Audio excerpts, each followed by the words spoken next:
Radio voice. There it is. All right, good. That's going. What's his name? Online here? Yeah, Jeff. He got a radio voice. You said you got a radio voice, Jeff. You must come in loud and clear. You got one of those deep voices. That way the kids can hear me good. There you go. Stop it. What are you doing? All right, we'll talk. We talked last week about the last few qualifications of elders from 1 Timothy, and we talked about not being a novice and some of the aspects of that and what that entails. Certainly not being a recent convert, but it goes beyond that. It certainly is a combination of age and experience, spiritual maturity, wisdom that comes from age and experience, and hopefully learning things from that age and experience. We talked about being careful. We don't bring people in that are not spiritually or emotionally or intellectually mature in various ways and have experience with their family and careers. And so that's an important point as far as people qualifying for the eldership. We talked about being of good report, and basically that's well thought of by those people outside the church, whether that be family, relatives, co-workers, recreational relationships, those type things, that we're not hypocritical in how we conduct ourselves with church folks and with those out in the world, that neighbors we may come in contact with. Also self-will, that we talked about that a little while about, in our thoughts and our words and our actions are not dominated by self-interest. We talked about Diotrephes in 1 John 9:10, and he's a prime example of someone that was self-willed and caused problems in the church there for not only the church members, but for Paul when he came to that congregation, and he made it a point to speak out and deal with those issues as they arose, which is certainly a good lesson for everybody. And then we looked at what Paul wrote in Philippians chapter 2, verse 3, do nothing from selfish ambition or conceit, but in humility count others more significant than ourselves. I think that's a great verse to keep in mind when we're thinking about the qualification for being self-willed.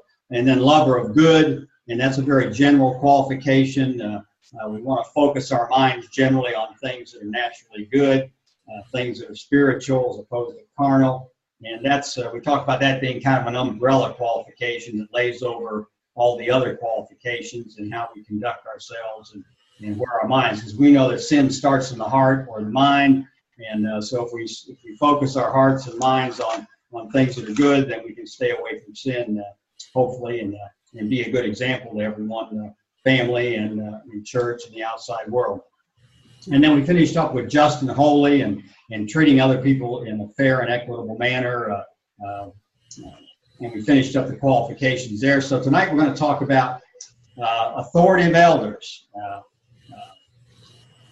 Now the question comes up, and we're going to look at right to start with, is the authority of elderships limited to setting a good example, as some would believe? And I've got a couple passages here we'll look at that those that in the church that profess or take this stance that the elders' authority in a congregation is limited to being a good example. They'll use 1 Peter chapter 5, verse 3, which simply says, not domineering, or yours might say Lord, not lording over or domineering over those in your charge, but being examples to the flock. And they'll also mention Mark chapter 10, verses 42 to 45. And it says, Jesus called them to him. And of course, Jesus being the chief shepherd and an example again here for shepherds. Jesus called them to him and said to them, you know that those who are considered rulers of the Gentiles lord over them, and their great ones exercise authority over them. He's making a comparison here to the rulers of the Gentiles and the leaders in the church. But it shall not be so among you, but whoever would be great among you must be your servant, and whoever would be first among you must be a slave of all. For even the Son of Man came not to be served, but to serve, and to give his life a ransom for many. Now, do you believe that that these folks that profess that elders' authority is limited to being an example, one, do you believe that's the case, and do you think these scriptures support that belief? No and no. No and no. Okay. All right. You know what I'm going to ask next, don't you? Well, why no? Well, because, yeah, first of all, to be honest, I've never even heard of this theory until just now. But, I mean, it does limit them substantially. And when you look at they have authority. I know there's this, going to the ultimate, I guess, there's the withdrawing fellowship from somebody, which is obviously not something anybody wants to do, but occasionally has to be done. I mean, they don't have authority to, condemn somebody to hell or any of that. And they certainly don't have that kind of authority, but I think they certainly have more than just simply being a good example. I don't see where they should be a good example and they have some authority, disciplining as far as, going again to the ultimate of saying, well, you're no longer a member of this congregation. Okay. One of the proponents of this is a preacher by the name of Lynn Anderson, and he's written numerous books. He's a preacher in the Church of Christ. I mentioned one of his books that I've read before. It was called "They Smell Like Sheep," and I mentioned it before because I agreed with his comparison there about, and he came up with the title that shepherds have to be among the flock. So good shepherds, from a physical standpoint, have to be among the sheep. If they're going to be among the sheep, they're going to smell like sheep. So his point was that shepherds, as far as in employment goes, or you're talking about actual sheep, that if they're among the sheep, they're going to smell like sheep. And he was saying that elders in the church or shepherds in the church should also metaphorically smell like sheep because they're among the flock. Right. They're not staying in a back room and not out among the folks and being involved in the ministries and being involved socially and knowing the flock that they're tending or oversight for. That was a good, I agree with that in his book, but he also professes this theory that the elders' authority is by their example and not necessarily otherwise. Now, the thing we have to watch, and anytime that someone starts quoting a verse to us to support a particular point of view is we have to look at the context that the verse was in, and we have to look at the verses before and after that verse, right, see what the context is to see if they're drawing the right conclusion. So I want to look at, if you look at 1 Peter chapter 5, I'm going to read verses 1 through 5 and not just verse 3, which is what proponents of this often pick out. And we're going to get a much broader picture of the context that Paul was writing about here in 1 Peter. So I'm going to read chapter 5, verses 1 through 5, and you get a much clearer picture of the authority of elders. Here Peter wrote, and I'm reading out the ESV, "So I exhort the elders among you as a fellow elder and a witness of the sufferings of Christ, as well as a partaker in the glory that is going to be revealed. Shepherd the flock of God that is among you, first of all, exercising oversight." So oversight is more than being an example. "Not under compulsion, but willingly, as God would have you. Not for shameful gain, but eagerly. Not domineering over those in your charge, but being examples to the flock." And then verse 4, "And when the chief shepherd appears, you will receive an unfading crown of glory." And verse 5, "Likewise, you who are younger, be subject to the elders. Clothe yourselves, all of you, with humility toward one another, for God opposes the proud, but gives grace to the humble." So we see here it mentions that we're to be subject to the elders. So obviously, when you're subject to someone, you're accountable to someone, you're under their direction. That certainly involves more than being an example. And of course, there's other verses we'll look at here momentarily that certainly support the authority of elders goes far beyond being an example. And we'll look at some of those. And then the verses in Mark 10, 42 and 45 has more to do with the attitude that a leader would have or an elder would have. We should all certainly have a servant attitude. We know that. Christ washed the feet of his disciples. He was certainly a servant, but he was obviously the chief shepherd also. So we have to be careful about the context, and we don't draw, or someone does not draw the wrong conclusion from those verses. And there's no question that we should not lord over or be domineering over the flock. And leading by example is certainly one aspect of leadership in the church, but it's not the only aspect of leadership. Yeah, well, that's the key. When they talk about leading by example, if you stay there, that limits the operation of the office, because it's an office, and in 1 Timothy, it tells you the operation of that office and the duties of that office. And right here, First Peter chapter 5, the key word is oversight. And then it tells you the oversight, then it tells you how. So that's more than being an example. Right. I could be an example and not perform the duties of the office. That's right. You could certainly be an example and not have any oversight responsibilities. Yeah. You know, we as individual members of a congregation should be examples to others in the congregation, but we don't have any oversight of them in a sense that the elders do. So that's certainly a valid point here. So that's a very restricted view or lesson that we get out of those verses. And we'll see from these other verses that that certainly doesn't have any standing as far as what the scriptures talk about. Let's take a look at some of these other ones. It says, do elders have the scriptural authority to make decisions and expect the congregation to abide by those decisions? We'll first look at Hebrews 13, 17.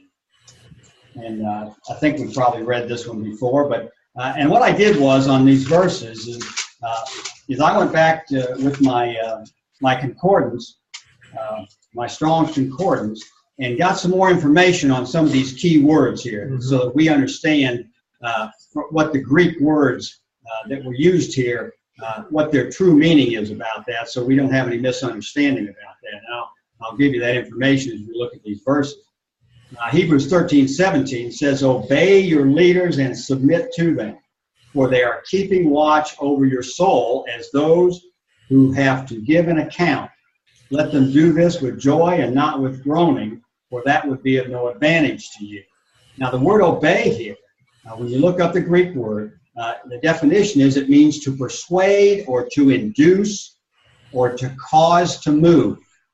Okay? So you have some,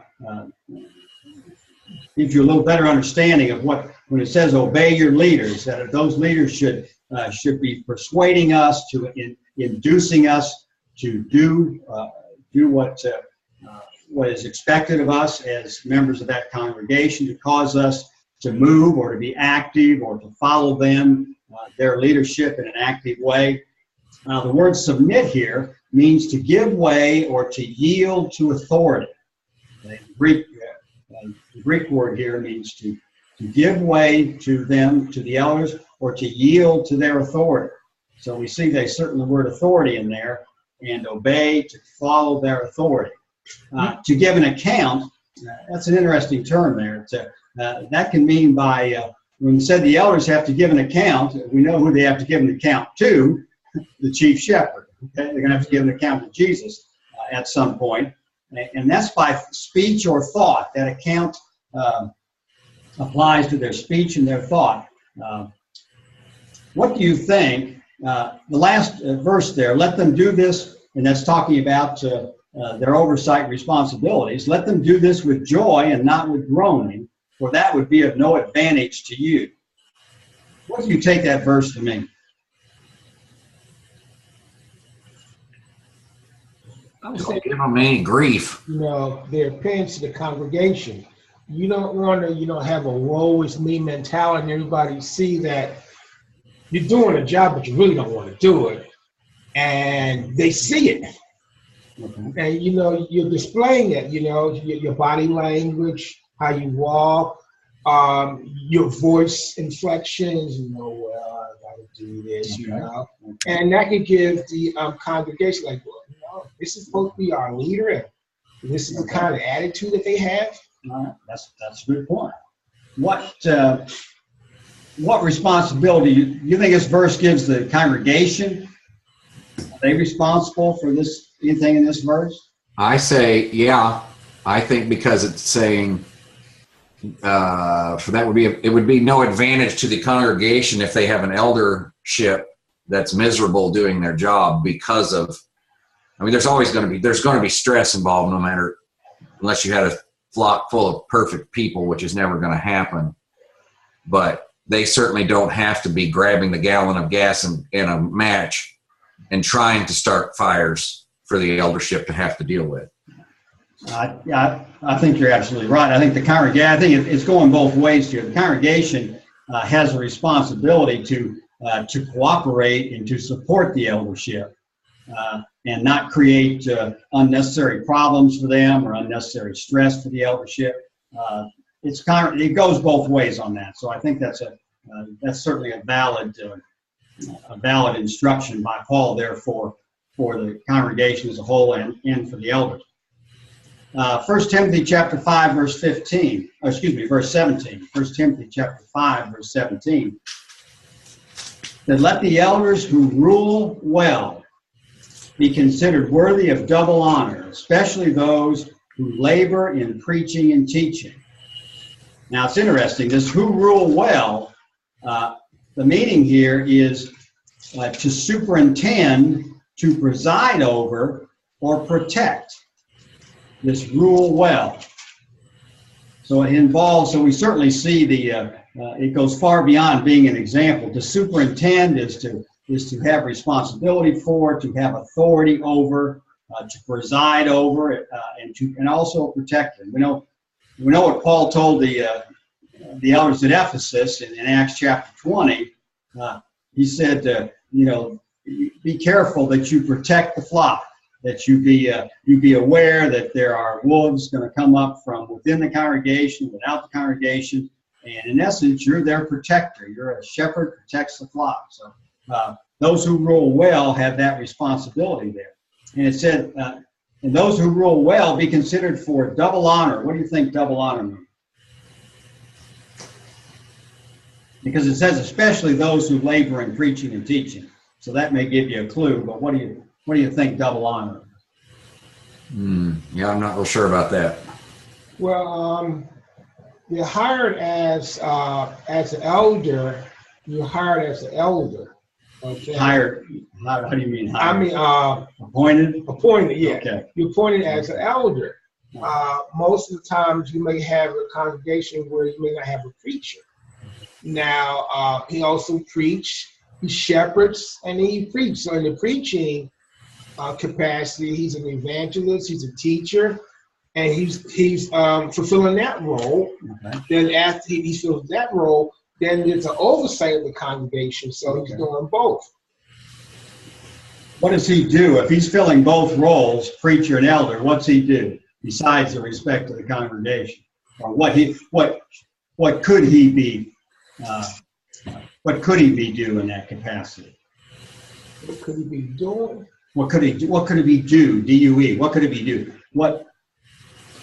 I believe people have used this that it's not inappropriate to pay an elder financially for their services. That's right. That's right. I've seen that in once happen. The study that I had done, that double honor refers to respect and to monetary compensation if the situation presents itself. Mm-hmm. And again, we do have many of our congregations where the preacher is an elder or the elder is a preacher, and sometimes they're compensated and sometimes they're not. But this double honor gives certainly the.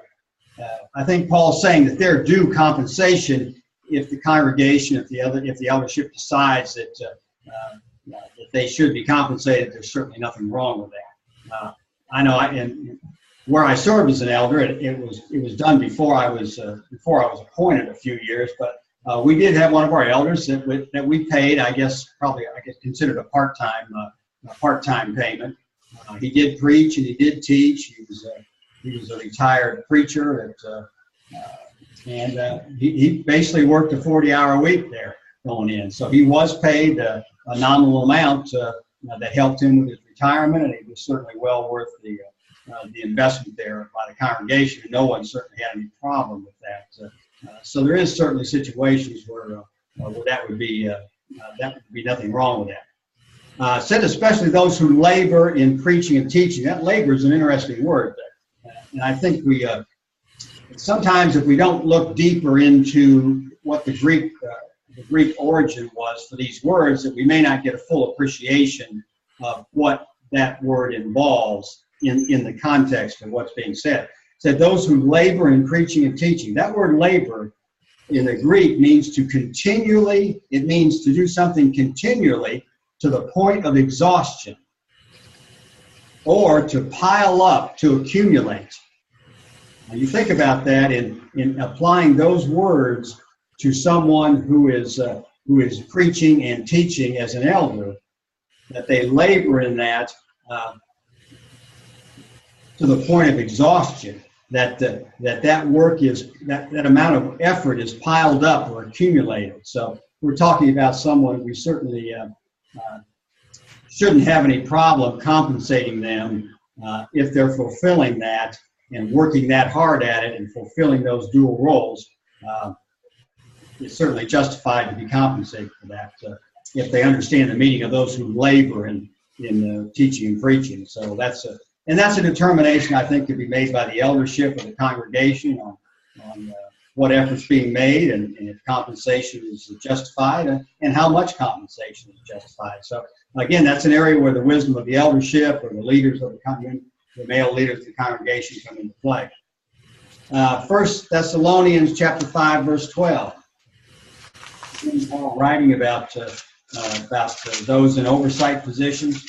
We're still talking about elders' authority here. We asked you, brothers, to respect those who labor among you, again referring to the elders, and are over you in the Lord and admonish you. And that word over is the same root word, the same Greek root word for those who rule well in 1 Timothy 5:17. Again, it refers to superintend, to preside over, to protect those that are over you in the Lord and admonish you. Admonish here is to warn or to exhort. And that's one of the things, remember, Paul used those words in Acts chapter 20, verses 28 to 32, when he talked to the elders at Ephesus down on the island of Miletus. Remember, he admonished them, or he warned them 3 years, day and night, with tears. You remember that about those that would attack the flock. So that admonish is a stronger word than some may realize when they just look at that word. Okay, does the scriptural authority granted to elderships extend to individual elders apart from the eldership? Yes or no? Very good question. It is a good question. I mean, I know what I've seen is they've had kind of some they could authorize, somebody might come up and say, well, hey, can we have $200 to go for the youth to go do this? And they may say, yes, that's fine, and give you permission for something of that nature, but obviously something more substantial, then they would need to go to the others. Okay. That's the only thing. I think you're on the right track there. And first of all, the answer is no. Those scriptural qualifications or those scriptural authority applies to the eldership as a group, as a body, not to individual people that are elders. They don't have any authority on their own as an individual, but as part of a eldership, as a group. So you don't have someone going off on their own thinking that they can direct the congregation outside, an elder going outside the eldership and exerting his authority outside of the body or plurality of elders. We don't have any example of that. Something we mentioned before, and I'm not sure it's probably something elderships individual elders should mention to the eldership on a periodic basis is that each elder is in submission to his eldership that he is a part of. As a member of that congregation, each individual elder is under the oversight of the eldership, the body of the plurality of men that are over that congregation.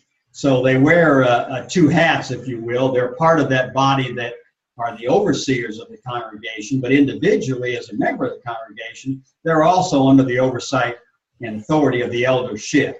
So that's something that I think, elders are just men like the rest of us, and at times that thought can slip, and they forget that they're also in submission to the eldership, even though they're part of that body of elders. As a member, they're under the eldership. And we had talked about a number of weeks ago about, and I think what I've seen, most elderships that I've seen do this is for the sake of being effective in dealing with the plurality of elders over a congregation, that they do assign various responsibilities and levels of authority to individual elders over certain ministries. And I know at Buford, they do that. At my previous congregations, they would show on the bulletin that they'd list the elders' names and maybe a picture, and then they would put the ministries under each eldership that they're primarily responsible for. One may be Bible school and youth, and building and grounds. Another one might be local missions and foreign missions and finances and those type of things. And I think that just makes good sense in breaking that up. And then generally each elder would have, the eldership would make known to each elder what the limits of their authority and responsibility are in each of those, in overseeing each of, being the primary oversight of each of those ministries. And they may have a dollar amount that they could approve on their own and come back and inform the eldership of, and if it crosses that threshold, then they would have to get approval of the entire eldership before going forward. Same way with scheduling or personnel decisions. That's something the eldership would have to decide what they want to, how much they want to delegate to the individual elders. But in any case, whatever they do, individual elders should always keep the eldership informed of what's going on in each ministry.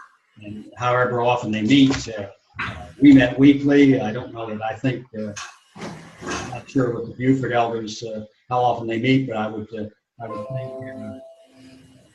every 1 or 2 weeks the elders ought to get together and they can inform each other of the activities in the ministries that they're primarily responsible for. But that's just good organization. But that does not mean they have any authority outside the eldership that is not under the oversight of the eldership. So I think that's something to keep in mind on that. Now, is there any difference in the eldership's authority in matters of doctrine versus matters of discretion? And if so, what is it? Is there any difference in the eldership's authority in matters of doctrine versus matters of discretion? Well, I would say there's no difference, because they have a responsibility to make sure sound doctrine is being taught, and also they have the matter of discretion. But they're working, especially with the matter of discretion, whether it's doctrine or discretion, they still have to work as a unit to make sure that you have sound doctrine. Things that are not covered by doctrine that may not be expedient need to come together and be discreet about what we're getting ready to do. Okay. Jeff? Yeah, I mean, they would still need to act as a group, not individually, like you were just talking. Beyond that, I really haven't thought about much. Okay. There is, obviously, the matters of discretion have more gray area to them. The doctrine should not, of course, unfortunately, in a lot of people's minds, it does. But matters of doctrine should not have gray areas. Okay. The discretion areas do. Well, let me rephrase that. In matters of doctrine, where are the limits of the elder's authority concerning matters of doctrine? Where do they find their limits of authority? In the doctrine. In the Word. In the Word, in the Scriptures, right. That's right. That's exactly right. In areas of doctrine, the elders are limited to carrying out the will of God as written in His Word. They cannot, what's it say? Remember the passage says, do not go beyond what is written? Okay. The elders have, in almost all cases, they have specific limits in what they can do in areas of doctrine. They can't go against the Word. They can't violate the Word. The Word is there to set limits on what they do as far as doctrine goes.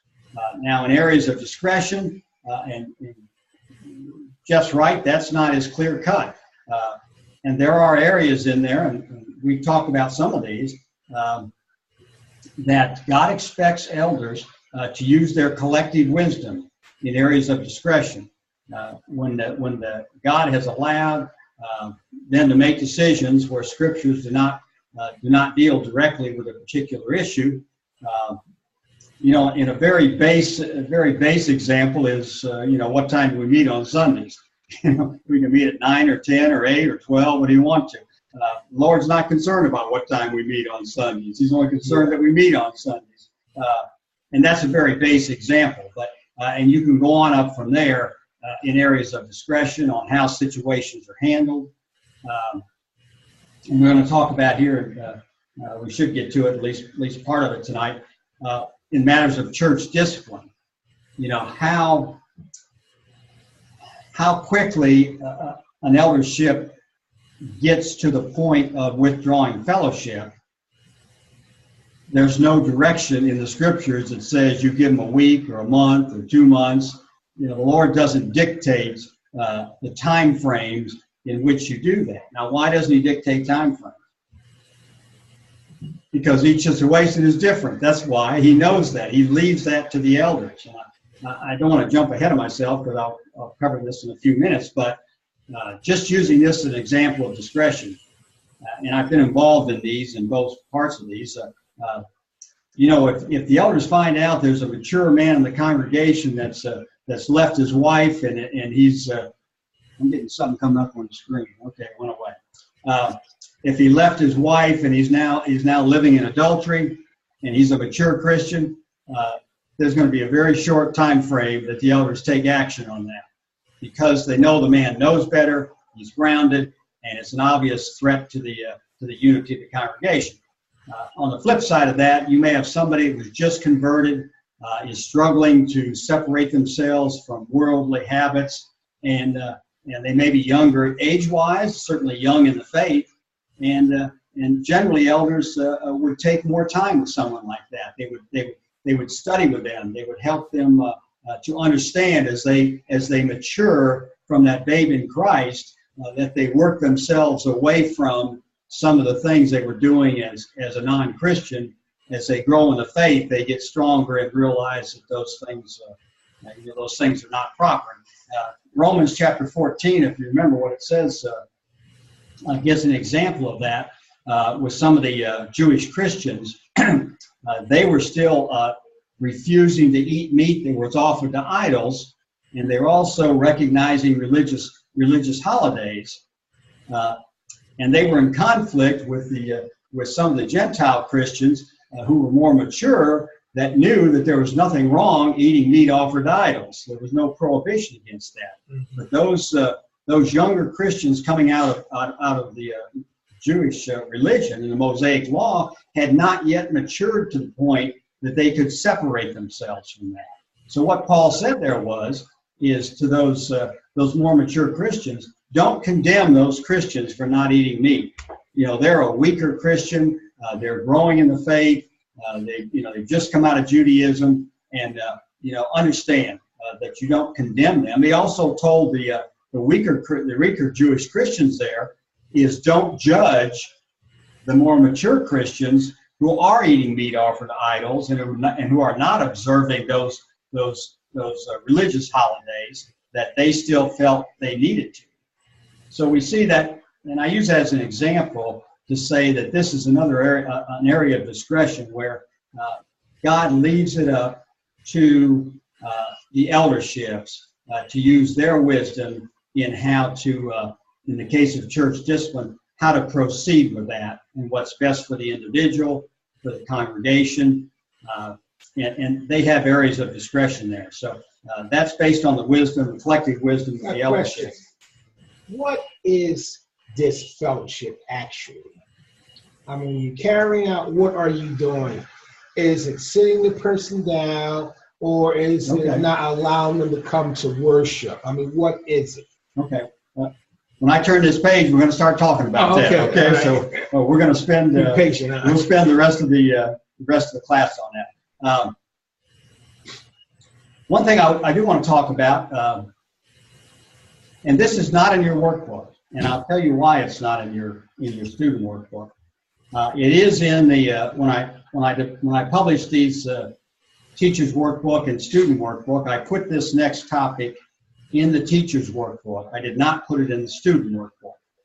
But what I left it up to is the individual elders or church leaders, if they wanted to teach this class from my notebooks or from my workbooks at their local congregation, they could choose whether to discuss this next topic or not. I left that up to the individual elders because it is a sensitive topic, and certainly not all congregations and not all elderships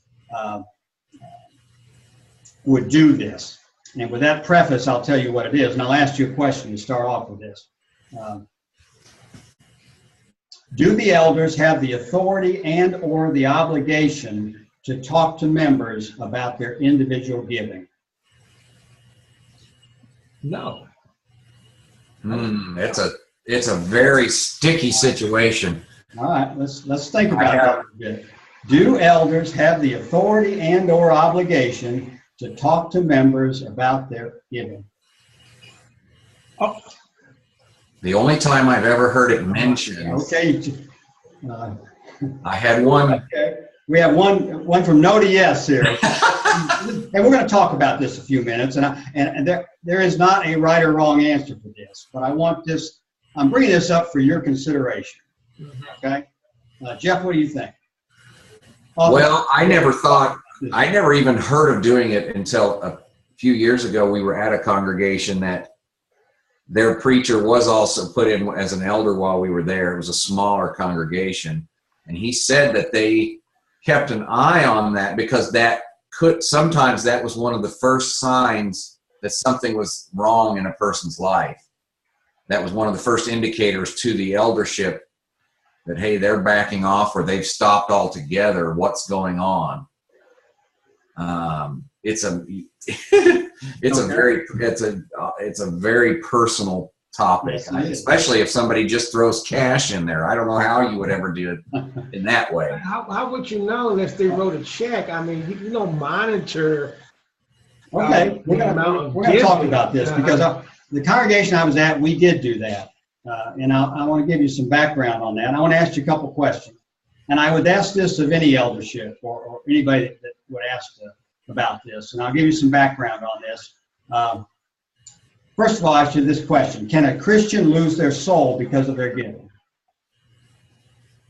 Yes. Because of their giving? Because of how they gave. Is it possible for a Christian to lose their soul because of how they give? Yes. Okay. All right. We both agree yes. Okay. Yes. Now my next question. 2 Corinthians. Are elders responsible for the souls of their members, of their flock? Yes. Yes. So I got 2 yeses. So you can't lose your soul over your giving. Yes. Elders are responsible for those souls. Yes. Now, does that not mean that elders should be concerned if members of their flock could lose their souls over their giving? Should not their shepherds be at least somewhat concerned about their individual giving? Okay? Now, to me, that's the premise for this. And we'll talk about some particulars here from my own experience. we know that Hebrews 13:17 said what? Elders must give an account. Could we stand before God? How would we answer God on Judgment Day as an elder when he said you knew these people, or you had strong indications these people were not giving as they should, and it cost them their soul, and you never talked to them about it? Why not? How would you answer God if he asked you that question as an elder on Judgment Day? Now, okay, that's a rhetorical question to a certain point, okay? But I want you to think about that. we are thinking. Okay? We are thinking. All right, now let's talk about a little bit more information on that. And I understand, I wouldn't even begin to guess what percentage of elders talk to their members about the giving, but I am sure it's extremely low. Extremely low. The vast majority of elderships, I know you probably heard the old expression, you start talking about money to somebody, then you're meddling. Now you're meddling in somebody's personal business now, okay? But if I'm an elder and I'm going to be held accountable for their soul, and if someone could lose their soul over their giving, then I believe I have at least at least some responsibility to make sure that that the members individually are aware of their responsibilities to give. Now that certainly can mean one of the things we did at Forest Park, we asked our preachers to preach at least twice a year on stewardship. We left it up to him when he did it, but we wanted 2 lessons on stewardship. Now, we also had every other year, we taught half of a quarter on personal stewardship to the adult classes. We split it with personal evangelism was half a quarter, and the other half was personal stewardship. And there are some very good books out there. V.P. Black had some good books called My God and My Money. But now Apologetics Press, Kyle Butt has come out with some books on that are very good teaching books about giving and about responsibilities. Here's what we did. If we saw, and of course, if someone gives cash and they don't write the amount or who they are on the envelope, then you can't track it, obviously. But almost everybody gives that are members there full time would give checks because we want to take it off our income tax, so we want to have proof that we've made a donation. So they track that, we track that, and at the end of the year, we would get a printout that would have the weekly giving of every member for the year, right? And we would look that over as an eldership. We would just generally go down those numbers and look at them. And if we recognized or saw an extended period where they did not give at all, or there was an obvious and substantial drop in the amount they were giving, and I'm talking about extremes here. I'm not talking about $5 a week or something. We're talking about a very noticeable drop. Just give you a couple examples. We had a couple that we knew they both worked, and they went in the middle of the year. They went several months and did not give for week after week after week for 10 or 12 weeks, and we were not aware of any financial emergency they had, but it just was obviously something was amiss there. And then we had situations where families that we knew had good jobs and they were steady employment, but the amount was extremely small, like $10 a week. When both of them were gainfully employed, they were professional people, and they were given $10 a week. What we would do, we would assign 2 elders to meet with that family in private. We wouldn't tell them the reason for the meeting, just said we wanted to meet with them. And we in a very caring manner, in a very non-confrontational or judgmental manner, explain to them our responsibilities to oversee the flock, our responsibilities for their souls. And in reviewing this, we noticed this situation, and we brought them in here to ask if there was a problem that they had. Is there something that the church could help them with? But we wanted to make sure that they understood their responsibilities in addition to the sermons as far as their giving goes. And I would tell you that the initial reactions varied quite a bit with those families. And I say families, the kids weren't there, but husband and wife. We had reactions from people started crying, people got upset and started yelling, people got their feelings hurt, and as caring as we tried to be. That was the initial emotional reaction. But once that settled down, and we talked about the particulars of their situation and our concern, we weren't looking to take any church disciplinary action on anyone. We just wanted to make sure that there was a problem. If there was a problem, that if there's some way the church could help in that problem, that we certainly would like to do that. And if not, just to find out what the reason was for this, and that they understood their responsibilities as Christians. And what happened was, no one in the 8 years I served as an elder, no family left the congregation because of that meeting. Mm-hmm. Now, did they stop using checks and give cash? No, nobody did it. And I'll tell you what happened. You know, the emotional reactions at first were varied, and some of them were upset initially during the meeting. But once they calmed down, and a week or two later, they came back to us and said, "We appreciate you talking to us." Now, in some of those cases, there were reasonable explanations for it. In other ones, they had just slipped into a priority problem with their material blessings. And they admitted that. And in every case, they improved the amount they gave or the frequency of what they gave, and the problem no longer existed. And none of those families left the congregation. And we're very careful. That may be only 2 or 3 families a year that we might talk to or recognize. And some of the times when we looked over those lists, one of the elders would know the situation.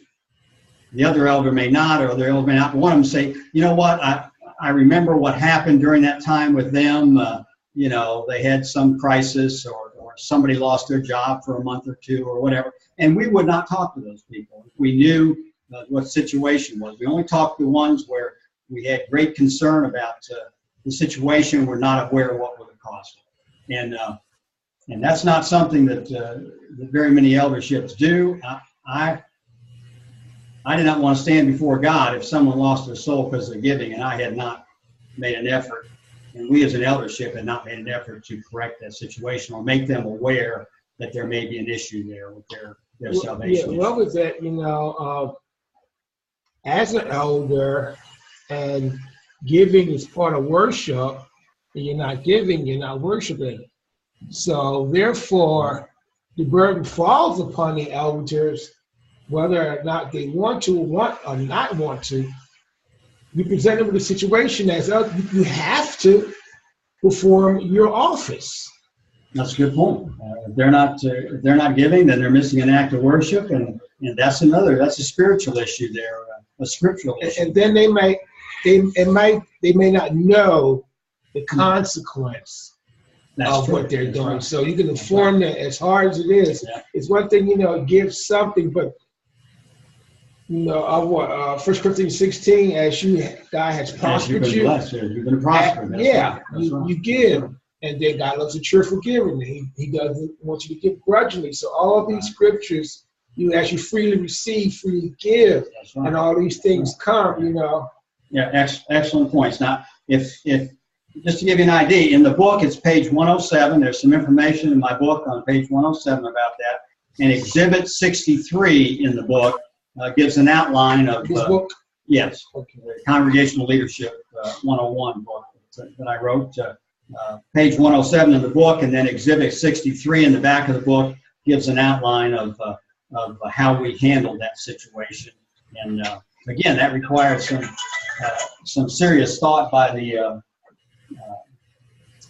eldership, but I put it there for your consideration and thought in the future. But I think it's something that elders should not be afraid or reluctant to address. There are times, and we'll get into church discipline, but we're just about out of time here tonight. We'll talk about church discipline next week.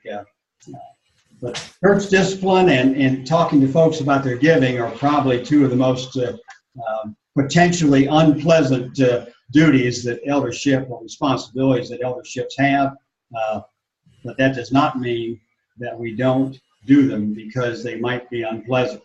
The Lord doesn't say, here's your responsibility as elders, but if it's unpleasant, you don't have to do it. Or if it might be challenging, you don't have to do it. That's not what the Lord expects from us. He expects us to, as leaders, to step up and handle the difficult situations as much as we handle situations that are more pleasant, more enjoyable. So what we're trying to do is, I go back to Luke 19:10, and this all falls under that umbrella. Christ's mission here, he said, I've come to do what? Seek and save the lost. Okay? So what's the responsibility of his church? Is it not the same mission that Christ had? What's the responsibility of the elderships over those congregations? Seek and save the lost. Okay? And if, church discipline and talking to folks about their giving, to me, falls under that umbrella of saving the lost. Okay? We don't talk about their giving to embarrass anybody or lord over them. You don't. We'll talk next week at length because that'll probably take a good portion of the class next week about church discipline. Again, I don't know how many congregations practice church discipline in accordance with the Scriptures. I've asked some of the scholars in the church. I wrote Christian Courier and asked them, with Wayne Jackson and his sons that run the Christian Courier, and I asked them that specific question, and they didn't have any data on how many how many congregations practice church discipline. But just as my anecdotal answer would be, the majority do not. Not enough. Probably the vast majority do not do it. And we're going to talk about that next week because I feel very strongly about church discipline. But it's an act of love. That's what people have a hard time getting their arms and their minds around sometimes. That whole process is an act of love for the souls of the congregation and the individual souls of those that may need church discipline. So we're going to talk about that next week. And think about this giving thing. We can talk about it a little bit next week if you want to, if you mull it around your mind and have some thoughts about it. But I wanted to, and especially in the classes that I teach, if I was at a congregation, I would check with the elders if they asked me to teach on workshop on church discipline.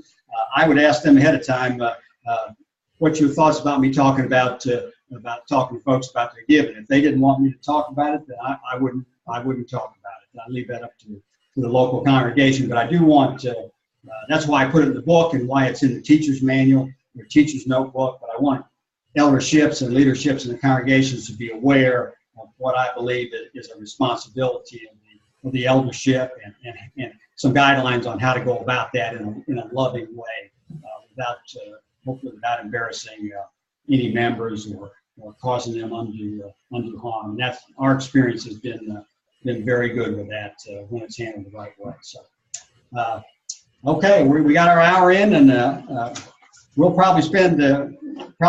We've got 3 or 4 more classes. 4 more classes, I think, but 2 more classes before we review for the test and then take the test.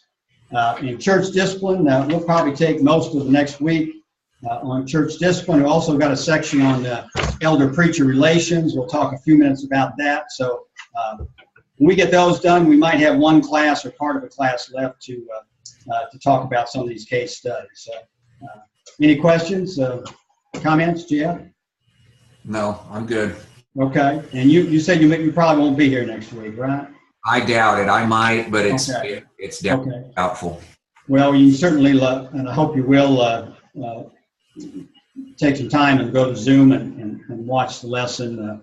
I will, absolutely. And probably get into and may finish preacher-elder relations about that too. But we've got time the next week if we need to need to carry that over because I think these are important topics. And that's why I saved these to the end, because it's not just imparting information here and showing, yes, no answers to these things. They certainly deserve some conversation and some thought about some of these more challenging areas of church leadership. So we'll go from there, and if we don't see you next week, we'll see you in 2 weeks, and we'll cover these subjects. Okay, sounds good.